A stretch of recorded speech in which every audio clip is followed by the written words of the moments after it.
Welcome to the very first battle of Week 7 of Victory Road Draft League Season 3. This battle is going to be pitting Crit's team, which is Boulder, Brook, Beedrills, versus Eon's team, which is Memphis, Mienshaos.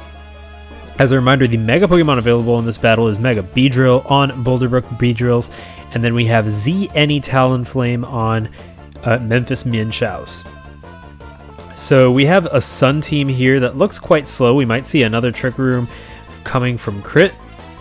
And then on Eon's team, he has a good solid mixture of defense and offense. Just generally a lot of bulky options. Curious to see how he utilizes his core. It doesn't look like Talonflame is there to deal with Mega Beedrill and Venusaur, and then Quagsire is there to deal with maybe some of the more bulky Pokemon. I do think both sides will be able to get rocks up, but Eons is going to dislike that a little bit more. He will have to spin to keep Talonflame safe. Crit does have a spinner as well, so both of the sides might be able to control their hazards. Let's see how this goes. They did their match pretty early. They had a busy week, but they were able to get it in, so thanks guys for that. And let's jump in. My predictions for leads are going to be Mega Beedrill and Talonflame. Okay, so the battle begins. And we see Wally the Fortress come out, the Shiny Fortress, that is, versus Shiny Burb the Talonflame. So I got 1 out of 2 correct.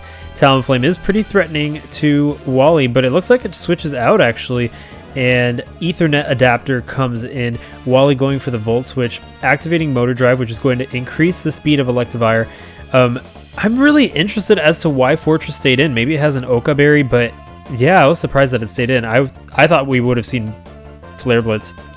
So Tortle, the Torkoal comes out, summoning Sun. That's going to power up Fire Punch, but it still does a measly 14%. Not a lot of damage. Ethernet Adapter probably not going to want to stick around for this one, even though it does have access to Earthquake. So it switches out with Volt Switch. That critical hit's going to do 50% to Tortle, who's now at 36%.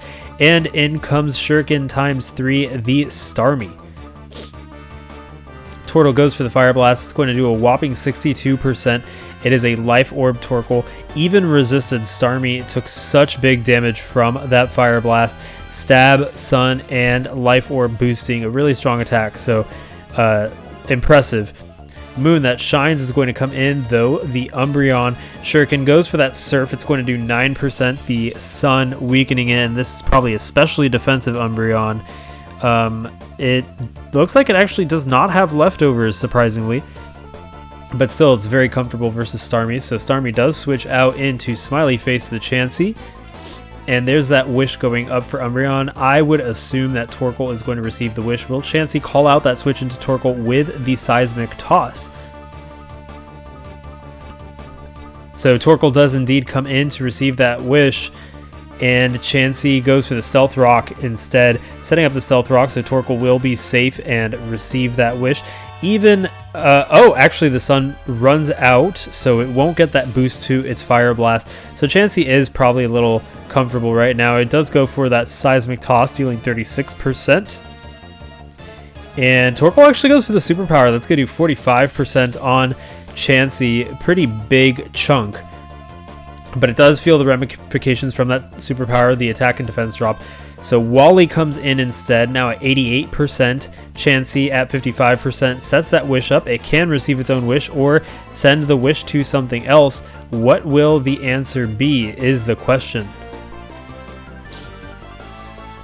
It looks like Ethernet Adapter comes in, and Wally's going to set up a Stealth Rock of its own. I thought that Chansey was actually going to receive its Wish, but Ethernet Adapter coming in safely, and it could safely go for the Fire Punch now versus Wally.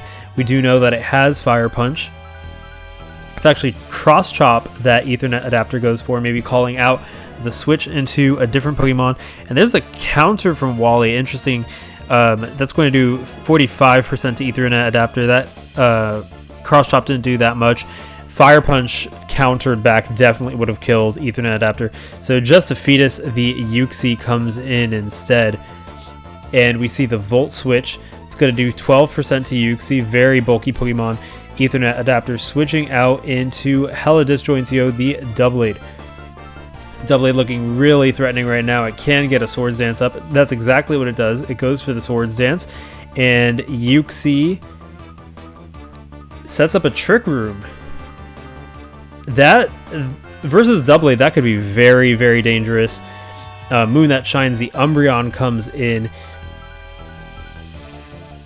And yet another Swords Dance from Doublade. That's going to bring it to ×3 attack versus this Umbreon. Sacred Sword takes down Umbreon in one shot. The Trick Room does allow Doublade to outspeed Umbreon, and there's still 2 turns left of Trick Room. I think that Doublade is actually slower than all of Crit's Pokemon. I'm not sure. Yeah, it is. So Wally comes in. There's that Swords Dance to avoid the counter. Was Wally going for the counter is the question. Indeed, it was going for that counter, so now Hella Disjointio is completely boosted up. But counter actually wouldn't have done anything since Doublade is Ghost type anyways. So I guess that Doublade was just taking advantage of that fact that it freely was able to set up another Swords Dance.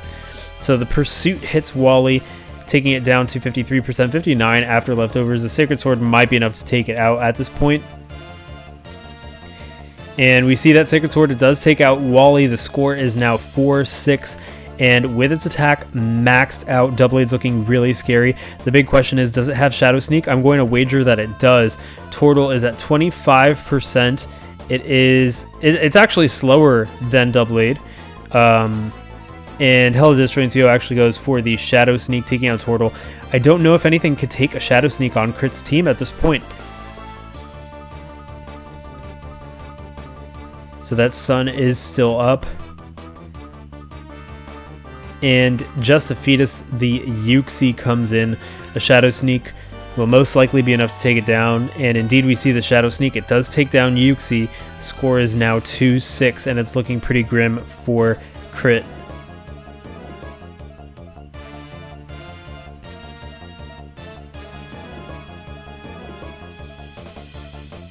So Pikachu, the Beedrill comes in, the Mega Beedrill to be exact.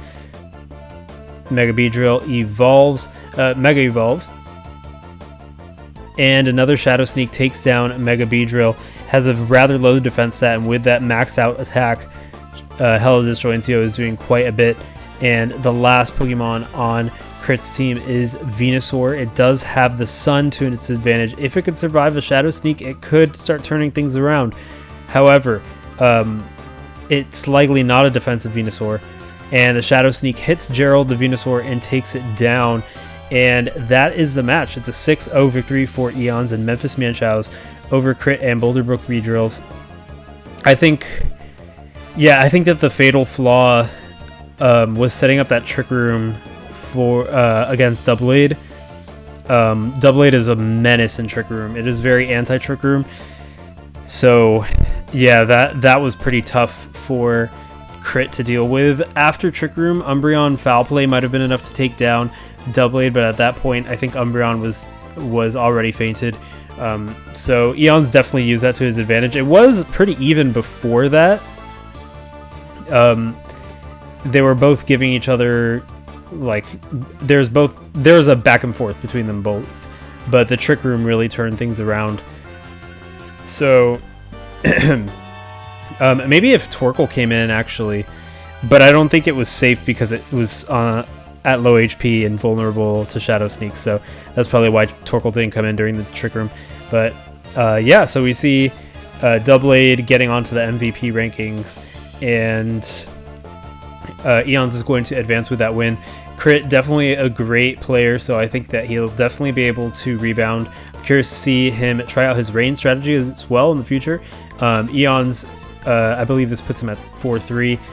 And so, yeah, tune in for some more Week 7 matches. This is going to be a very exciting week. Until then, this is Noel from Hypno Slumber Party, and I'll see you then.